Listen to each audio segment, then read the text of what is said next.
siyaabo kala duwan u isticmaali karto oo ay ka mid tahay inaad dhaqato, inaad caana ka maasho, inaad xanaanaysato, inaad ku faanto, inaad maxaan ku dhahdaye dee suuq hayso oo lacag badan siiso. Geelu waa xoolaha Soomaalida iyo weliba dhanka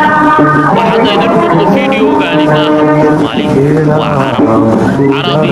geela siday u dhaqato iyo siday Soomaalida u dhaqato aad iyo aad kala duwan. haddaan anigu ra'yigayga ka hadlo anigoo korneel xaafada waxaan leeyahay carabta siday geela u dhaqato ayaa ka qiimo badan sida ay Soomaalida maxaa yeelay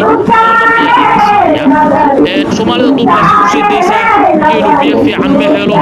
geelu waxaan ku rahdaye xanaanayn wanaagsan oo shilinta iyo abaaraha iyo dhibka